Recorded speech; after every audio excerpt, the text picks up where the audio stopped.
Desde que los investigadores comenzaron a estudiar culturas, escritos y logros del mundo antiguo, la gente no deja de sorprenderse. Todo lo que era comprensible hace miles de años se ha convertido en un misterio para nosotros y en gran parte sigue siéndolo ahora. En este video quiero contarles sobre estos descubrimientos, misterios y sus revelaciones. Por cierto, ¿sabían que las momias no solo las hacían los egipcios? La primera momia romana. En el 2010, se llevó a cabo un sorprendente descubrimiento en un oasis del desierto en el oeste de Egipto. Entre las numerosas tumbas del oasis había un extraño sarcófago que contenía la momia de una mujer. Había sido enterrada durante la dominación romana en el antiguo Egipto, y esto quedaba claro sin necesidad de palabras solo con ver el sarcófago. El aspecto del sarcófago es sorprendentemente diferente de lo que los arqueólogos habían encontrado antes, ya que la escultura de piedra de la tapa recuerda más a las esculturas romanas tradicionales que a los bajorrelieves egipcios de la realeza. Los científicos creen que este hallazgo puede declararse con seguridad como la primera momia romana encontrada. Desafortunadamente, los científicos no han podido esclarecer nada sobre la identidad de la mujer enterrada. La momia estaba ricamente ornamentada, pero en el sarcófago no se encontraron símbolos distintivos que indicaran su origen ni su ocupación. Sin embargo, las excavaciones continúan en el oasis y todavía existe la posibilidad de esclarecer algo sobre este misterio. ¿Quién sabe? Quizás pronto descubramos quién fue la primera momia romana en Egipto cuando estaba viva.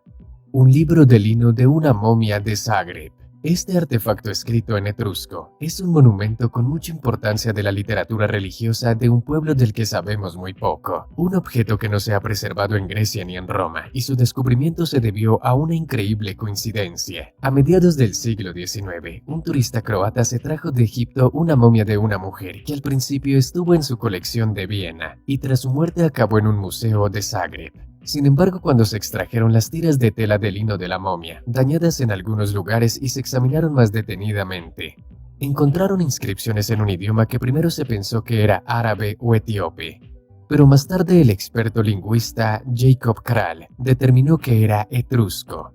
El pergamino procedía a juzgar por los símbolos de Etruria del Norte, una región de la antigua Italia, y sirvió para revestir los restos de una mujer en algún lugar del delta del Nilo o del oasis de Fayum.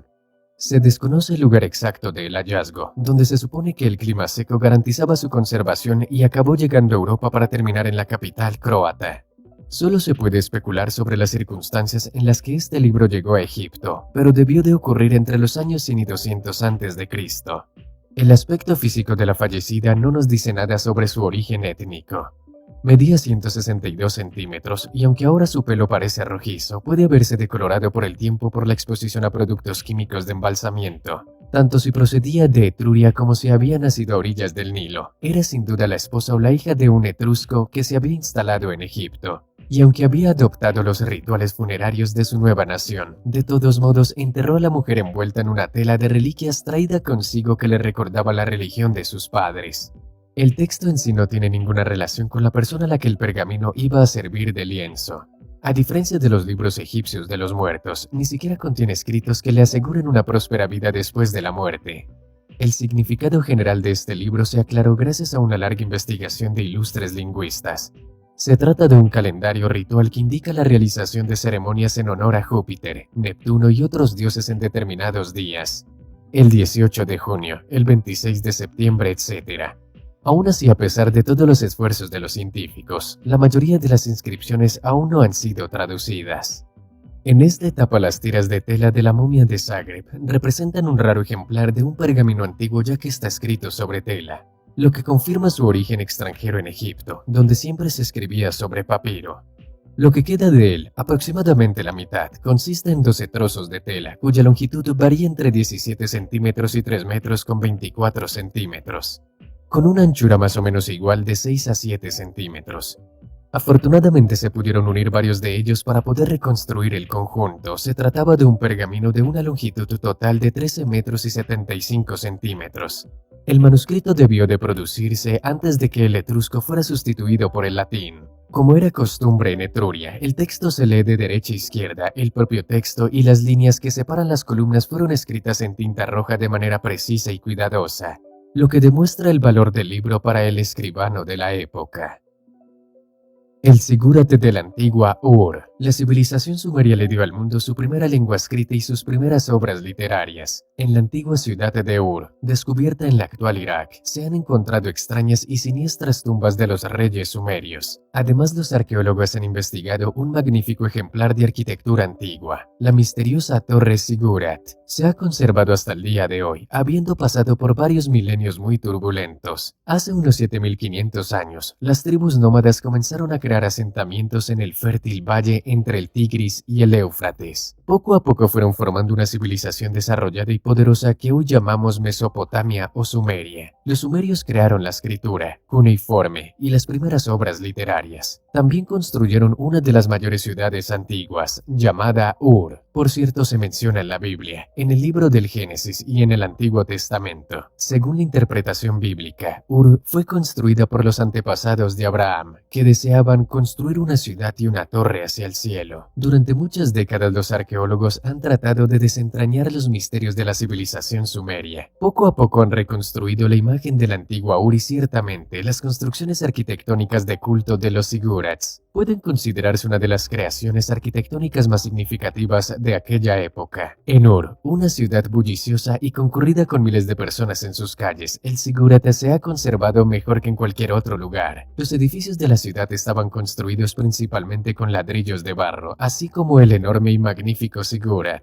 desde cuya cima se podía ver toda la ciudad en la palma de la mano. Las historias bíblicas hablan de una torre, aunque el Ziggurat de Ur se parece más a una pirámide. Pero a diferencia de las pirámides egipcias, las paredes de la estructura no son lisas y tienen un ángulo de inclinación más suave. La estructura también cuenta con 3 escaleras exteriores que conducen a terrazas donde se ubican los edificios para diferentes propósitos. Esta es la diferencia principal entre el Ziggurat y las pirámides. Los arqueólogos han descubierto que por lo visto era un complejo de templos donde los sacerdotes realizaban sus rituales. Sin embargo, algunos investigadores creen que el Ziggurat no solo era un templo, sino también una institución pública, un depósito de archivos e incluso un palacio para el gobernante. Sin embargo, esta última afirmación es discutible. Es cierto que algunas terrazas contenían edificios que probablemente se utilizaban como santuarios y salas que servían para que los sacerdotes observaran las estrellas, o como vivienda para los sacerdotes y los trabajadores del templo, pero en ningún caso podían ser una residencia permanente de la realeza. El Ziggurat de Ur fue construido de tal manera para que se pareciera a una montaña. Se erigió en la parte sagrada de la ciudad, cerca del palacio del rey Ur-Nammu, uno de los reyes más conocidos y poderosos de la civilización sumeria. En la actualidad, las ruinas del Ziggurat han sido parcialmente restauradas. El tamaño de la estructura es asombroso y uno solo puede imaginarse lo espectacular que eran en ese entonces. La superficie de los cimientos en la base es de 63 metros por 43 metros. La estructura se encontraba antes a 30 metros sobre el suelo. La estructura estaba recubierta de pequeños ladrillos. Se necesitó un enorme ejército de trabajadores para construir este coloso. En su punto más alto había un refugio donde se creía que los dioses se comunicaban con los sacerdotes. Aquí los sacerdotes les llevaban comida y vino como ofrendas. El más importante de los dioses sumerios era Nana, el dios de la luna. Los arqueólogos han encontrado pequeñas imágenes de la luna en todas las excavaciones. Muchos de los ladrillos utilizados para cubrir el antiguo centro religioso tienen grabados los nombres de los gobernantes,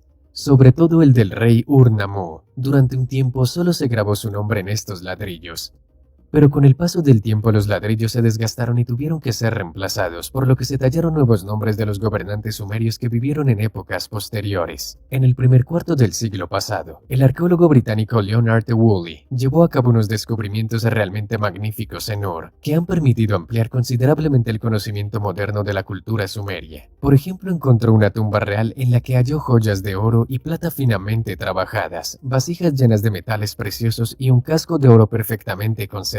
Tras analizar sus hallazgos, el científico les contó a sus contemporáneos una imagen bastante espantosa que acompañaba los funerales rituales de los reyes y reinas sumerios. Resulta que cuando moría un gobernante, el ritual de entierro implicaba una muerte masiva de sirvientes y personas cercanas. Presuntamente todas estas personas tomaban veneno voluntariamente. Cerca del gobernante se colocaban las tumbas de los más cercanos a él. Luego se tapiaba la fosa interna con ladrillos y todo el cortejo fúnebre, incluidas las mujeres y los niños, avanzaba hacia el exterior, donde la gente también tomaba el veneno. El resto de la población del imperio pasaba varios días de luto en honor al difunto.